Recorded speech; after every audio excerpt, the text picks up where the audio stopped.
Y la lección del día de hoy, venimos estudiando sobre el reino de los cielos y justamente después la clase anterior se llamó el reino de los cielos. La última clase que tuvimos con el hermano Enrique se llamó o se tituló el reino de los cielos. Podríamos decir en líneas generales que todo lo que venimos hablando hasta ahora, todos estos estudios, que creo que fueron 5 o 6, son una gran introducción que el misionero se tomó para poder explicarnos acerca de este reino de los cielos. Que como venimos diciendo reiteradamente, y incluso en las lecciones siempre el pastor que las escribió se ocupa de reiterarlo para que nos vaya quedando. Toda la palabra de Dios, desde el Antiguo Testamento hasta el Apocalipsis, nos habla del reino de los cielos. Es algo que Dios ha profetizado al hombre desde el principio, desde la creación, y es algo para lo cual ya estaba todo preparado y todo anticipadamente previsto por Dios en su sabiduría, para que se pueda llevar a cabo este reino de los cielos. La semana pasada se pudo ver un poco al respecto. Siempre se menciona esa gran confusión que tuvo el pueblo de Israel respecto de lo que era o no el reino de Dios, porque como siempre se dice, ellos esperaban un reinado del Mesías de carácter militar o político, y no podían ver más allá de esa parte que sería más bien algo terreno o llano. Y sin embargo Dios, a través de sus profetas, siempre se encargó de avisar que el reino de los cielos consistía en cosas espirituales, cosas que están más allá de lo que un hombre puede ver con sus ojos. Incluso a pesar de que nosotros podamos ver toda la historia de la humanidad y vemos todos los reinos de los hombres, nada tienen que ver esos con el reino de Dios. Y el Señor lo dejó establecido, ¿no? Varias veces diciendo: mi reino no es de este mundo, sino que es algo espiritual. Incluso los mismos apóstoles, ¿no? La lección anterior decía eso, que ellos mismos estaban confundidos al respecto, no tenían bien claras todas las cosas. Y la palabra de Dios nos dice que recién cuando vino el Espíritu Santo a morar en sus corazones, pudieron entender todas esas cosas que el Señor Jesús les había dicho. O sea, que es algo que escapa de la comprensión o del entendimiento humano. Y en ese aspecto también nosotros tenemos que ahora entender estas lecciones.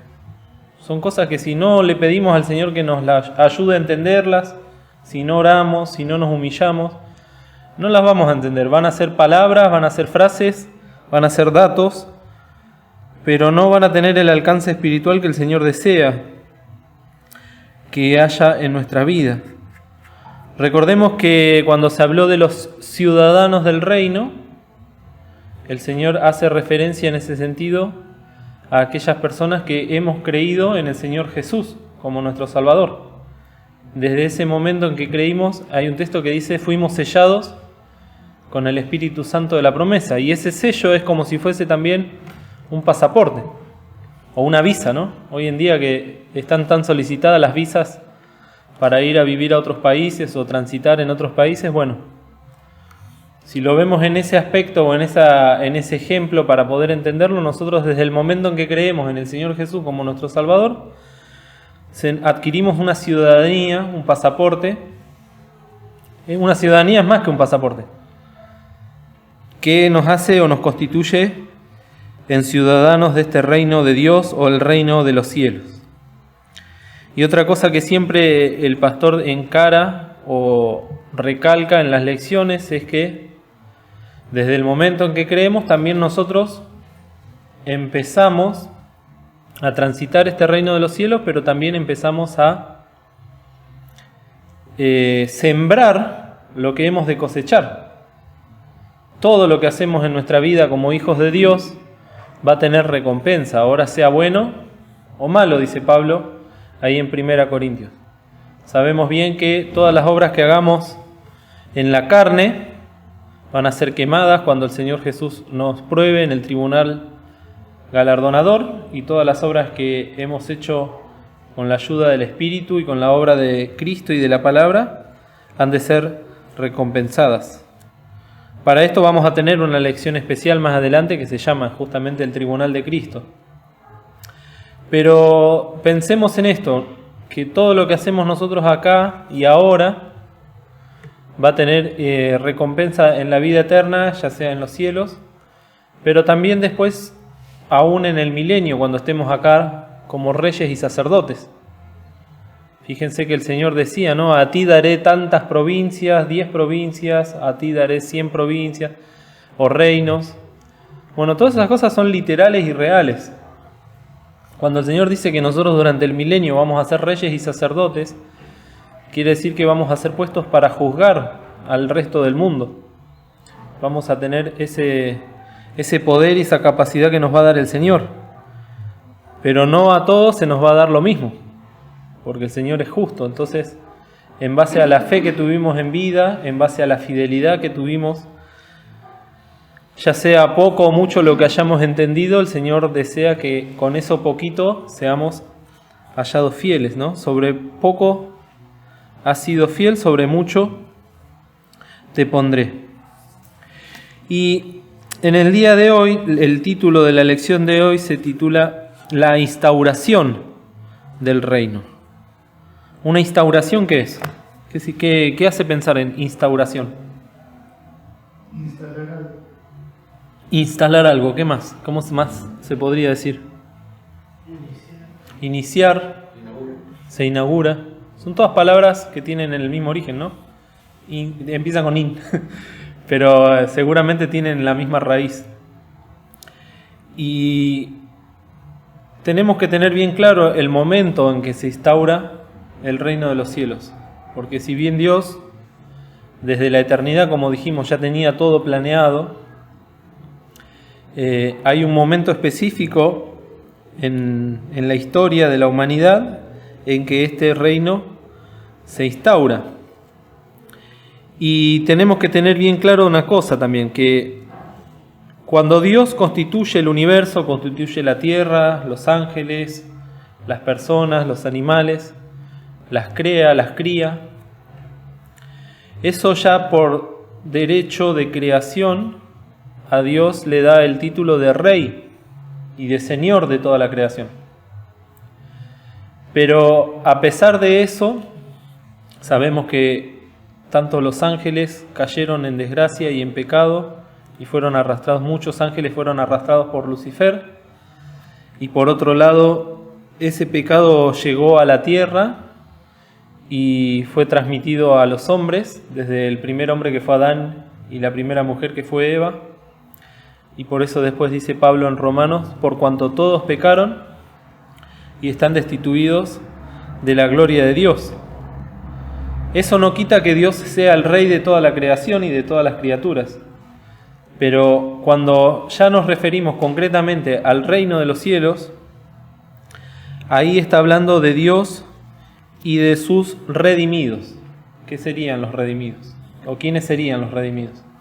Ya no es toda la creación, sino particularmente las personas, las almas, que creyeron en el mensaje de salvación y en el mensaje que Dios proclamaba. Sabemos bien que hay una dispensación o varias dispensaciones que hubo antes de que Cristo venga a este mundo. Sin embargo, a pesar de que estaban en otra dispensación, esas personas, dice que miraban hacia adelante, miraban las promesas de Dios y las abrazaban con fe. Y cuando se salvaban, porque para Dios ellos eran salvos, era porque habían tenido fe en el Señor Jesús.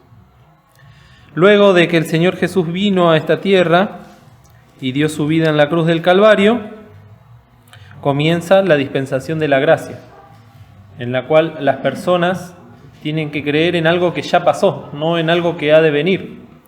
Esa dispensación de la gracia es la que marca, juntamente con la muerte de Cristo y la llegada del Espíritu Santo, la instauración del reino.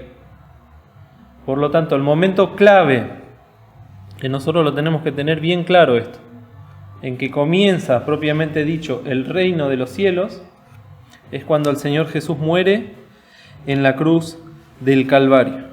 Antes de eso estaba la prédica que decía: arrepentíos, que el reino de los cielos se ha acercado.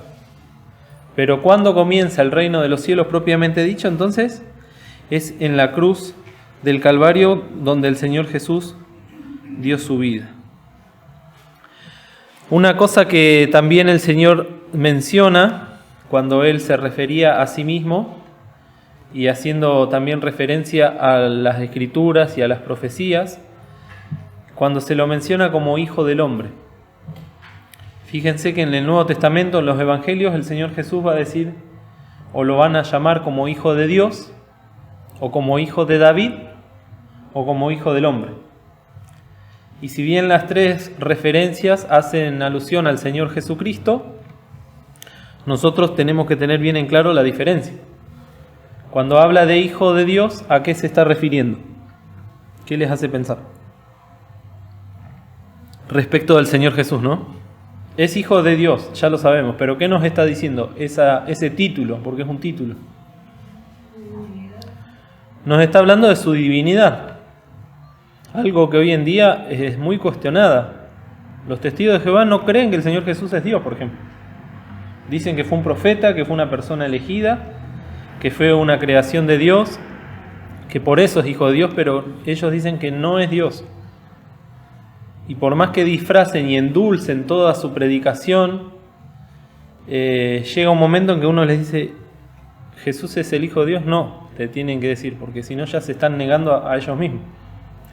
Pero mucho cuidado, porque el modernismo justamente una de las cosas que hace es negar la palabra de Dios y negar la divinidad del Señor Jesús. Entonces el Señor Jesús era y es Hijo de Dios porque es Dios. En cuanto a Hijo de David, ese era un título más específico ya para el pueblo de Israel.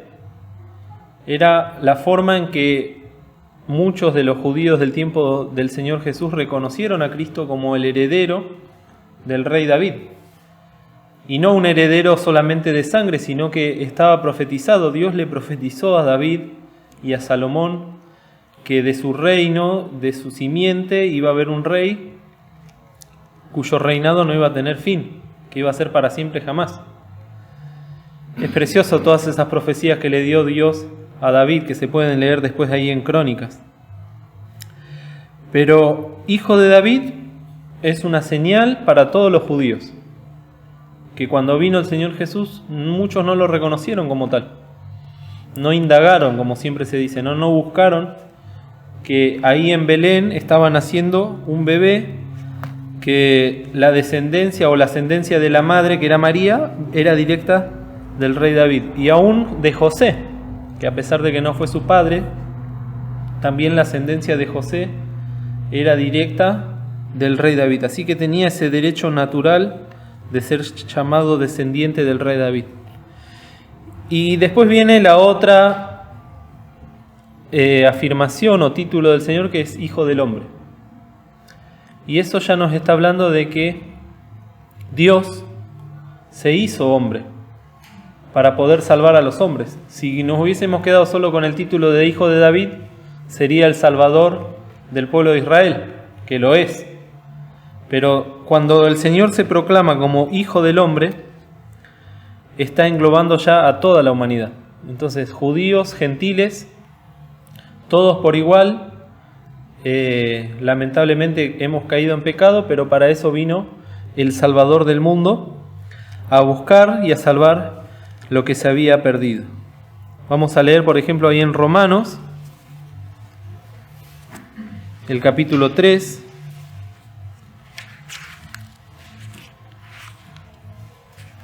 Son textos que la mayoría de nosotros conocemos, pero que, como vemos alrededor nuestro, siempre hay hermanos que son nuevos y que quieren aprender estas cosas. Y aparte nosotros, por más que las conozcamos, muchas veces las ignoramos o las olvidamos. Dice Romanos 3:23. Por cuanto todos pecaron y están destituidos de la gloria de Dios. Ahora, todas esas personas dice que son justificadas gratuitamente, en el 24, por su gracia, por la redención que es en Cristo Jesús. O sea, la Biblia define que todas las personas que venimos a este mundo nacemos en pecado y por lo tanto estamos apartados, alejados o destituidos de Dios. Pero después, la obra de Cristo en la cruz del Calvario obra esta justificación, que es gratuita. Esto es precioso. Por su gracia y por la redención que es en Cristo Jesús. Y si vamos al capítulo 6, otro texto también conocido, el versículo 23, nos dice: la paga del pecado es muerte. Toda alma que pecare, esa morirá. Mas la dádiva de Dios, el regalo de Dios, es vida eterna en Cristo Jesús, Señor nuestro. Por eso el Señor Jesús es el Hijo del Hombre, porque vino a buscar y a salvar a todas las personas. Y para eso se tuvo que humillar hasta lo sumo. Eso lo podemos ver en Filipenses.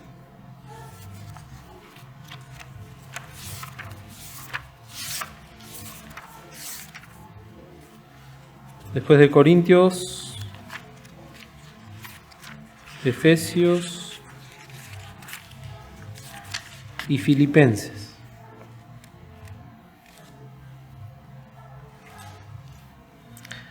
Dice el versículo 6, Filipenses 2, 6. El cual, siendo en forma de Dios, teniendo toda la gloria, no tuvo por usurpación ser igual a Dios, como sí pasó con el diablo. Sin embargo, se anonadó a sí mismo, se hizo nada, se vació, tomando forma de siervo, hecho semejante a los hombres. Y hallado en la condición como hombre, se humilló a sí mismo, hecho obediente hasta la muerte y muerte de cruz. Hasta acá es lo que podemos ver en la lección del día de hoy. El punto central de todo no fue el anonadamiento del Señor, no fue que se humilló como un siervo, no fue que fue maltratado durante toda su vida y asediado por los pecadores. El punto clave de toda la vida del Señor Jesús y por lo tanto de toda nuestra vida y aún del universo entero. Esto es impresionante porque a veces pensamos en el universo y tenemos que centrar todo acá, en esta frase: hecho obediente hasta la muerte y muerte de cruz. Si sacamos esa frase de este texto, es como si se cayese todo a las doctrinas bíblicas. Si se armase una pila de doctrinas y sacamos la cruz de Cristo, se cae todo. Sería un libro más. Porque para eso Dios envió a su Hijo y para eso el Hijo vino a este mundo. Podríamos hablar horas y horas de Cristo, de su anonadamiento, de cómo vino a este mundo, de cómo vivió, de cómo estuvo sin pecado.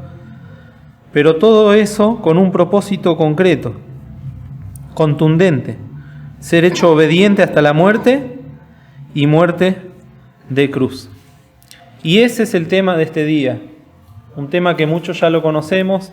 De hecho, es una lección que también se suele dar durante las reuniones de Pascua, que es sobre la cruz del Señor. Pero es algo que como cristianos tenemos que tenerlo más que claro y tenemos que defenderlo aún. El hecho puntual y concreto de la cruz del Calvario. Nosotros somos muy simples en nuestro conocimiento de las cosas del Señor. La realidad es esa. Como yo siempre digo, lo poco que hacemos es leer un estudio que ya hizo otro hermano, tratar de entender un poco y de ese poquito que entendimos tratar de explicar otro poquito. Pero Hubo hermanos más iluminados y más guiados por el Señor que centraron toda su vida como cristianos y como teólogos a estudiar la cruz de Cristo. Y no les alcanzó la vida para poder abarcar todas las implicaciones que tiene la cruz del Señor. Pero nosotros, en la medida de nuestra simpleza y con la ayuda y la gracia del Señor, es que vamos aprendiendo de a poquito. Y evidentemente la única forma que tiene el Señor de enseñarnos y de hacernos entender estas cosas es por repetición, ¿no? Ya lo aprendimos del Antiguo Testamento, cómo se les enseñaba por repetición al pueblo, a los niños, y los niños después, cuando eran grandes, tenían que explicarle a los hijos, y así por generación, y siempre por repetición. Porque la capacidad nuestra es no solo que es limitada, sino que nuestro propio pecado, nuestra carnalidad, rechaza todas las cosas que son de Dios. Dice Romanos que la carne no se sujeta, ni tampoco puede a las cosas que son de Dios. Entonces, quizás alguno ahora mismo está pensando, ¿otra vez vamos a hablar de la cruz de Cristo? Bueno, el Señor nos manda estas lecciones por algo. Las vimos hace 2 o 3 meses cuando fue la Semana Santa.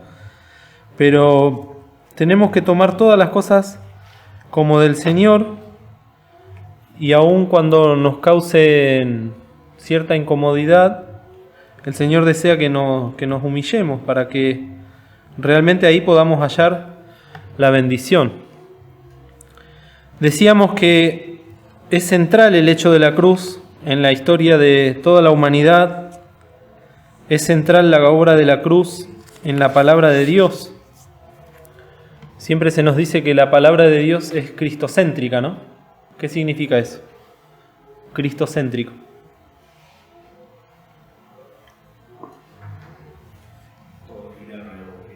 Todo gira alrededor de Cristo, o todo se centra en Cristo. Cristo es el centro de toda la palabra de Dios. Pero como decíamos recién, a pesar de que Cristo es el centro de Cristo, ¿cuál es? La cruz.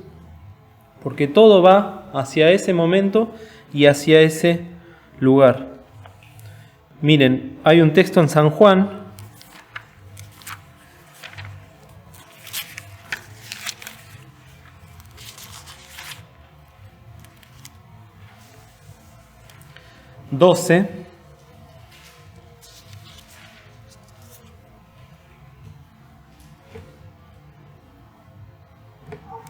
el versículo 32.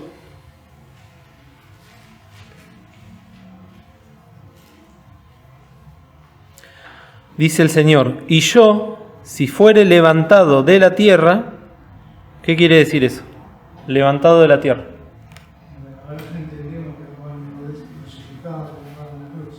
Una muerte horrible, porque lo clavaban en la cruz estaba en el suelo, y después con sogas la levantaban y la ponían en un hueco que había, como hoy en día se suele poner casi cualquier poste, ¿no? Bueno, pero estaba el Señor ahí, y lo levantaron para que todos lo vean. No sé la altura de la cruz, pero habrá sido alta, 3-4 metros seguro. Y ahí el Señor literalmente fue levantado para que todos los que estaban en ese momento ahí en Jerusalén lo puedan ver. Pero miren lo que pasa a nivel espiritual. Y si fuere levantado de la tierra, ¿qué dice? A todos, ¿qué? Traeré a mí mismo. Ninguno de nosotros estuvo ese día en Jerusalén. Ya pasaron casi 2000 años, ¿no? Pero dice la palabra de Dios que a todos Dios los lleva a ese día y a ese lugar, donde Cristo estaba dando su vida por toda la humanidad.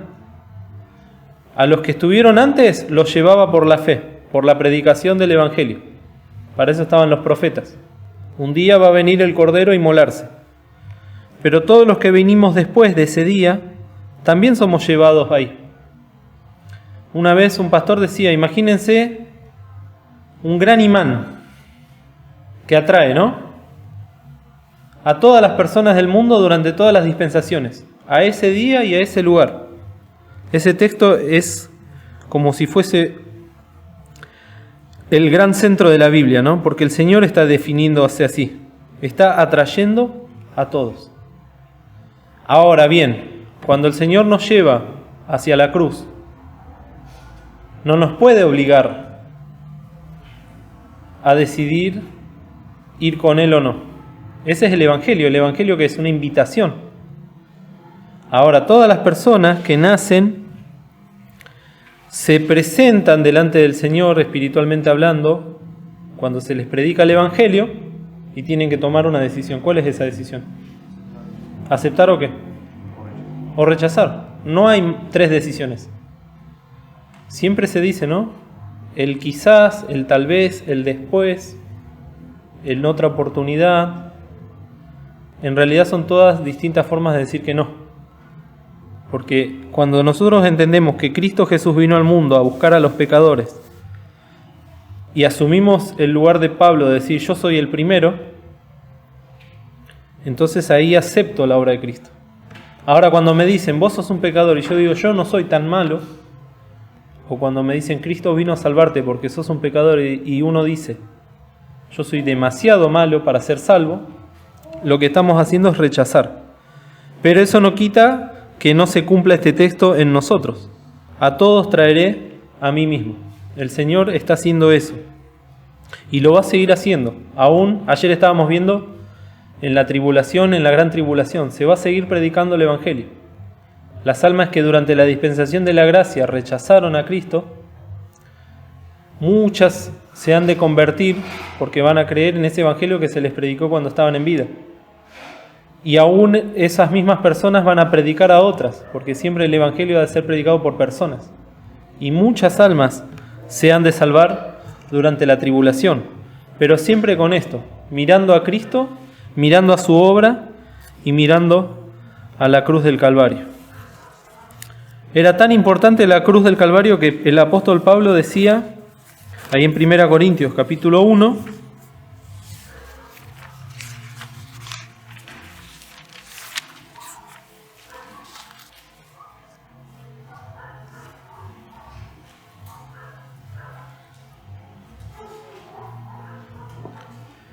el versículo 21, 1 Corintios 1, 21, dice, porque por no haber el mundo conocido en la sabiduría de Dios a Dios por sabiduría, agradó a Dios salvar a los creyentes por la locura de la predicación. Un hombre colgado en un madero salva. ¿Es una locura o no? Si lo analizamos racionalmente. Pero salva.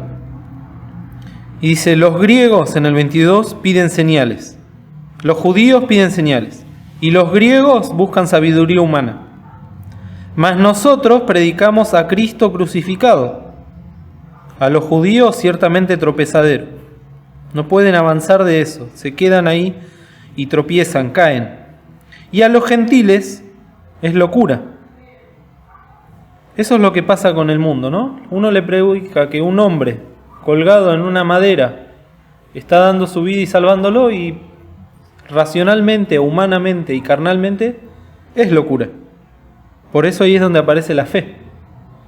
Porque la fe trasciende a la razón y es la que realmente Dios está esperando que tengamos. Por eso después dice, empero a los llamados, así judíos como griegos, que creyeron en esto, Cristo, potencia de Dios y sabiduría de Dios. Porque lo loco de Dios es más sabio que los hombres, y lo flaco de Dios es más fuerte que los hombres. Y si vamos al capítulo 2, el versículo 1 y 2 dice, así que hermanos, cuando fui a vosotros, no fui con altivez de palabra o de sabiduría a anunciaros el testimonio de Cristo. Porque no me propuse saber algo entre vosotros, sino a Jesucristo y a este crucificado. Vemos como toda la palabra de Dios nos lleva a Cristo, pero nos lleva a la cruz. Es ineludible, no se puede eludir, no se puede esquivar la cruz. Hay muchos que dan unas predicaciones hermosas, pero van como saltando la cruz, como si fuese con una... ¿Cómo se llama ese que de los Juegos Olímpicos? La garrocha, ¿no? Y son predicaciones preciosas, pero lo que hacen o esquivan. ¿Por qué? Porque eludir la cruz es lo que buscan los gentiles, lo que buscan los judíos, lo que busca la gente. Acá Pablo decía, yo no me propuse otra cosa. Podría Pablo sacar todos los pergaminos que tenía, porque era una de las personas más sabias de su tiempo, y sin embargo él decía, yo lo único que me propuse es a Cristo y a este crucificado. Precioso, entonces, como nosotros también en nuestra simpleza tenemos que ser llevados a esa obra.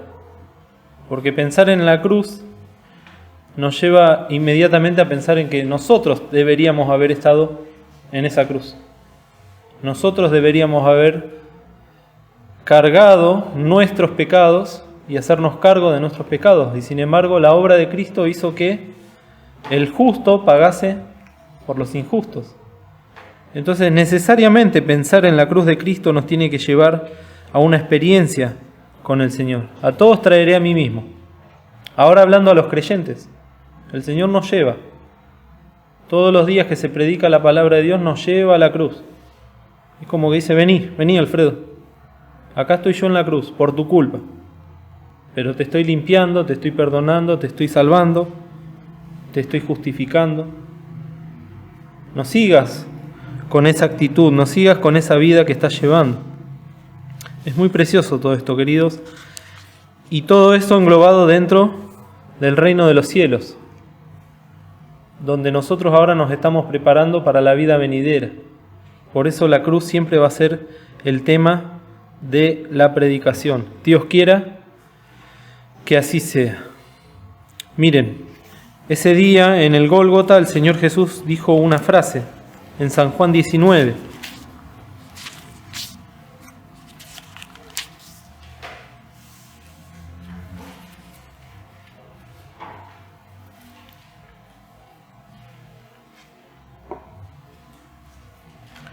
El versículo 30.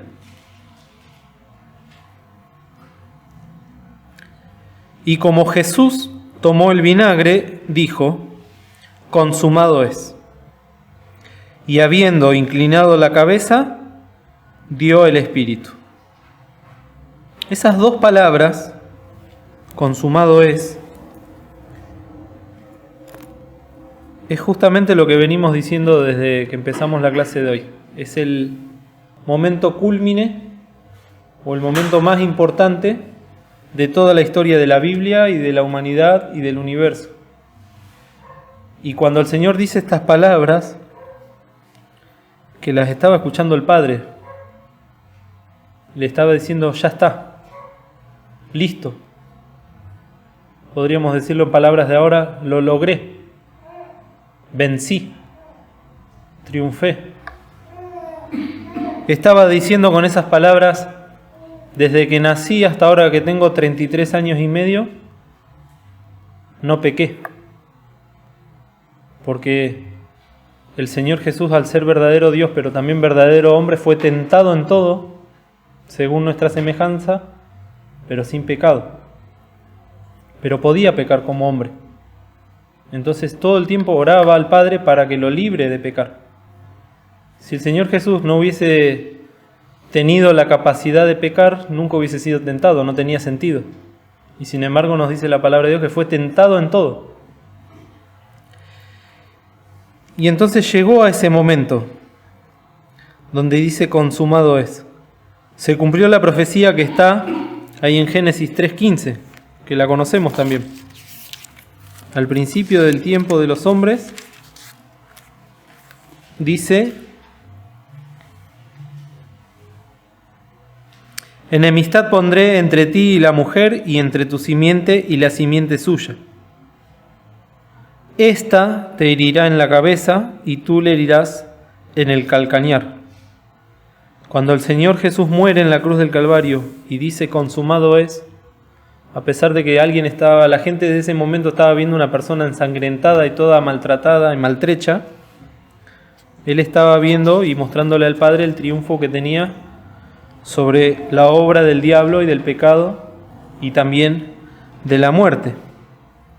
cosas que van a venir después en el futuro cuando Dios envía al lago de fuego al diablo, envía al lago de fuego a la muerte y al infierno, estaban siendo vistas por el Señor en ese momento. También, como se leyó ahí en Isaías 53,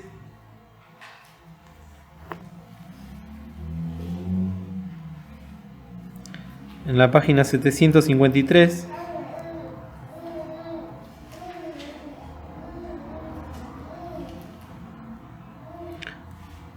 todo el capítulo es precioso porque nos habla de los sufrimientos del Señor en la cruz. Pero fíjense el versículo 10. ¿Quién lo puede leer, por favor? Isaías 53, 10. Con todo eso Jehová quiso quebrantarlo, sujetándole a decidir, cuando hubiera puesto su vida en expiación por el pecado. De el linaje vivirá por largos días y la voluntad de Jehová será en su mano prosperada. Consumado es, quiere decir, se acaba de cumplir Isaías 53. Consumado es, esa frase que dio el Señor en la cruz, significa vencí a la muerte, pero también dice que fue quebrantado y puso su vida en expiación por el pecado. También significa consumado es, verá linaje. ¿Qué es linaje? Es la descendencia, ¿no? Son los hijos y los nietos, es lo que vemos hacia adelante. El Señor muriendo en la cruz del Calvario antes de dar su vida, dijo consumado es, porque también estaba diciendo gané a la iglesia. Y estaba viendo con los ojos espirituales a nosotros, a cada uno de nosotros. Por eso es tan importante, queridos, hablar, entender, estudiar la cruz de Cristo. Y por eso es importante que no la eludamos, como dijimos hoy, ¿no? Que no la esquivemos. Todas las cosas que podríamos hablar horas acerca de lo que se cumplió ese día cuando el Señor dijo, consumado es. Y después, bueno, podríamos analizar esta muerte del Señor en la cruz. Son muchos los textos y los títulos que dejó el hermano para que los estudiemos, solamente los podemos mencionar. Pero tenemos que decir que las características de la muerte de Cristo implican, primeramente, que era necesaria. Que Cristo tenga que morir en la cruz del Calvario y que no haya muerto, por ejemplo, apedreado como solían hacer los judíos, porque los judíos no crucificaban, los que crucificaban, ¿quiénes eran? Los romanos. Y sin embargo, la muerte que Dios eligió y que era la mejor y la necesaria para que haya derramamiento de sangre, era la crucifixión de una persona. Era lo más parecido al holocausto que practicaban los judíos con los corderitos. Y entonces esa muerte era necesaria.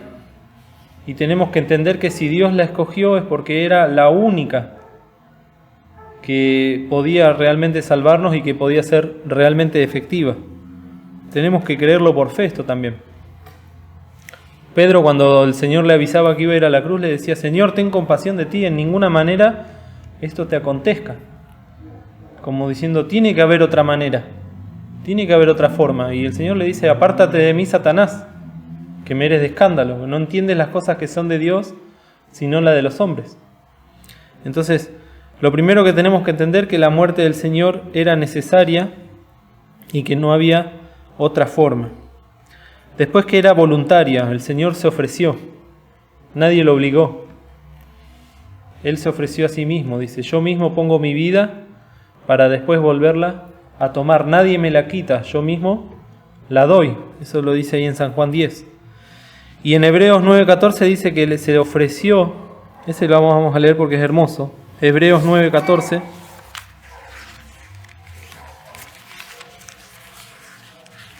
No vamos a agotar toda la lección en el día de hoy. Sería bueno y hermoso que cada uno de nosotros pueda después leer las lecciones en su casa para seguir en la semana sacando provecho de esto. El que todavía no las tiene las puede pedir, se las vamos a pasar. Pero también nos insta a nosotros, como ciudadanos del reino, a preocuparnos por las cosas del reino. Es muy difícil poder abarcar una lección tan amplia en 40 minutos. Fíjense Hebreos 9:14. Dice en la última parte, bueno, vamos a leerlo todo. Cuanto más la sangre de Cristo, el cual por el Espíritu Eterno se ofreció a sí mismo sin mancha a Dios. Hasta ahí. Se ofreció a sí mismo sin mancha a Dios. Consumado es. Llegué. Es vicaria también la muerte del Señor Jesús. Y el vicario es alguien que ocupa el lugar de otro. Vengo en representación de otro. El Señor Jesús, al morir en la cruz, ocupó nuestro lugar.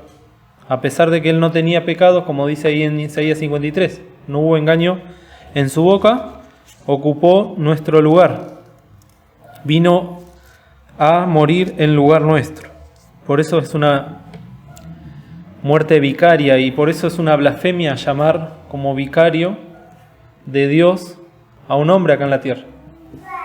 Tan pecador como cada uno de nosotros. El único que podía ocupar nuestro lugar era Cristo, quien no hubo en Él ninguna mancha. Ya dijimos que era universal, quiere decir que murió por todas las personas, desde Adán hasta el último hombre. Por todos los pecados también murió. Desde el pecado más inocente, por decirlo de alguna manera, porque no hay ningún pecado inocente, hasta el más grosero. Por los que cometimos por comisión, por los que cometemos por omisión, por todos los pecados que arrastramos de antes de conocer a Cristo y aún por los que vamos a hacer después. Por todos esos pecados murió Cristo y fueron deshechos en la cruz del Calvario. Una muerte universal. Y también dice que es expiatoria. Esta palabra no se usa mucho. ¿Pero qué significa expiar? No espiar, con X, expiar. Quitar, ¿qué más? ¿Qué más? Quitar del medio quiere decir también borrar. Cuando el Señor está haciendo la muerte en la cruz del Calvario, está haciendo una obra expiatoria en nuestro favor. Una frase que se suele usar en el mundo, pero que también la podríamos aplicar para nosotros, ¿no? Cuando el Señor Jesús murió en la cruz y nosotros creímos en esa obra, se suele decir borrón y ¿qué? Y cuenta nueva. Bíblicamente se dice que Dios se olvida de nuestros pecados y los arroja como una piedra en lo profundo de la mar. Eso es la expiación.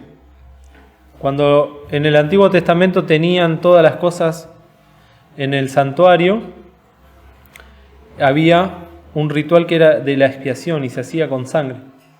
Entonces Dios ahí perdonaba y limpiaba los pecados del pueblo. Entonces es precioso lo que el Señor Jesús hizo en la cruz del Calvario. La sangre de Cristo, dice en 1 Juan 1:7, nos limpia de todo pecado.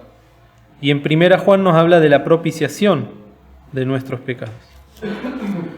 Todo esto que estamos viendo está avalado por muchísimos textos, muchísimos.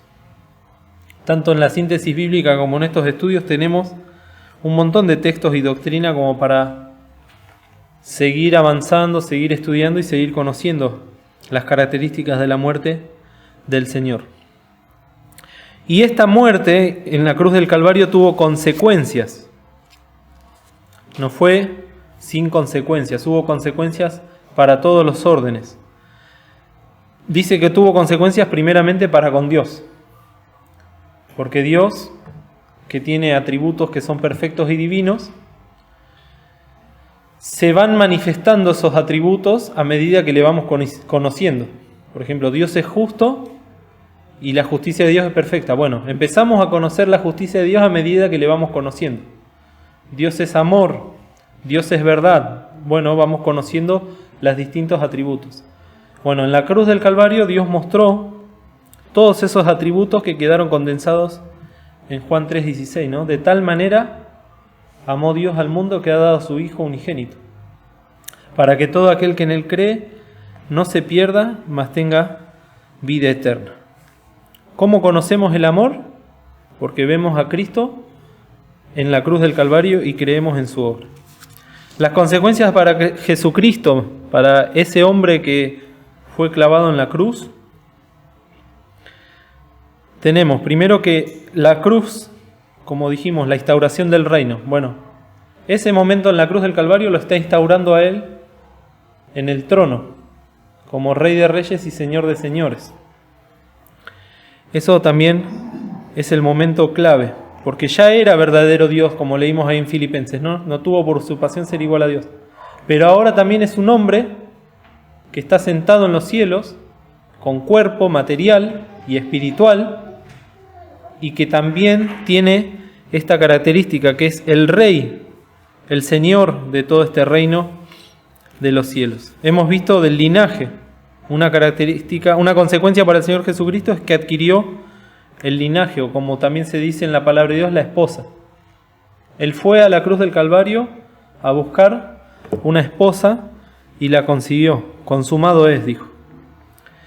Y después, bueno, la cruz nos invita a los que ya somos hijos de Dios a santificarnos. Por eso dice Gálatas 2:20, tan conocido: con Cristo estoy juntamente crucificado y vivo, no ya yo, mas vive Cristo en mí. Y lo que ahora vivo en la carne, ¿qué dice? Lo vivo.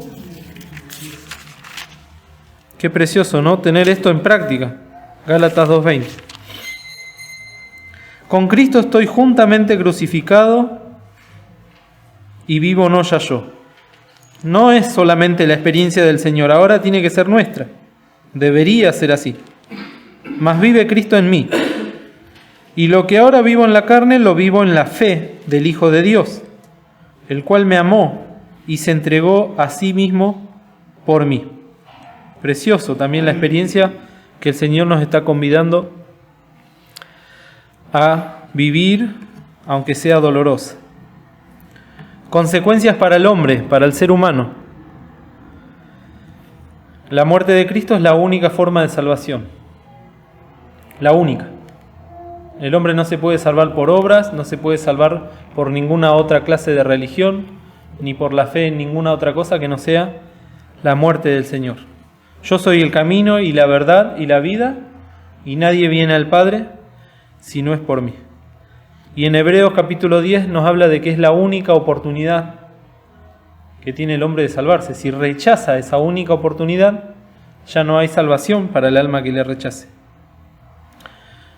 Por eso hablamos siempre de que hay que salvarse, entre tanto que se dice hoy. Hay que aceptar a Cristo en esta dispensación de la gracia, porque después va a haber un precio que pagar. Las consecuencias para el diablo. Ahí en Hebreos 2:14 dice: venció por la muerte al que tenía el imperio de la muerte. Cosas que a nosotros cuesta entenderlo, pero el Señor estaba cumpliendo ahí en la cruz, diciendo consumado es, que estaba venciendo al diablo, estaba venciendo esa obra terrible que hizo el ángel caído con todos los hombres y con todo el universo. Por eso el último punto es ese: el universo, la creación. Desde que el hombre pecó, la tierra empezó un largo camino de agonía. Uno dice, antes la tierra estaba más linda, la revolución industrial hizo estragos. En realidad lo que hizo estragos en el mundo fue el pecado del hombre, desde el principio. Ni nos podemos imaginar cómo era el mundo y la tierra cuando Dios la hizo, lo perfecta que era toda. No existían las sequías y no existían... Entonces, el hombre que va a decir, bueno, pero hubo cambios climáticos y hubo glaciación y es rotativo, y algunos que niegan el cambio climático van a decir, va y viene, pero la palabra de Dios dice claro en Romanos capítulo 8 que la creación gime. 8:22. Porque sabemos que todas las criaturas gimen a una, y a una están de parto hasta ahora. y no solo ellas, mas también nosotros mismos. Entonces hay toda una agonía que cuando el Señor Jesús muere en la cruz del Calvario, cumple también con este propósito de restaurar eso que el pecado arruinó. Y aun cuando el Señor venga a reinar durante el milenio, la tierra toda va a ser conmovida por la presencia del Señor en la tierra. Dice que el sol y la luna se han de confundir y que las estrellas y la tierra va a ser sacudida y va a haber vida nuevamente donde no había vida. El otro día lo mencionaba Enrique, ¿no? Que va a haber, el Señor va a apoyarse en el monte de los olivos y se va a abrir, va a salir agua que va a regar toda la tierra, porque la presencia santa del Señor va a empezar a restaurar estas cosas. Pero la verdadera restauración va a venir después, que está narrado en la palabra de Dios también, y lo hemos de estudiar más adelante. Cuando Dios forme nueva tierra y nuevo cielo, para que en ella moren los santos redimidos. ¿Cómo? La justicia. Sí, la justicia. Porque aún en el milenio la tierra va a seguir herida por el pecado, por las guerras, y va a seguir habiendo personas pecadoras. Entonces Dios va a tener que hacer todo nuevo. Entonces vemos cómo la justicia de Dios es perfecta y las consecuencias de eso que pasó en la cruz abarcan, como dijimos, todos los órdenes, ¿no? Desde Dios, el hombre, el diablo y aún el universo. Que el Señor nos bendiga y nos ayude también a seguir pensando en estas cosas.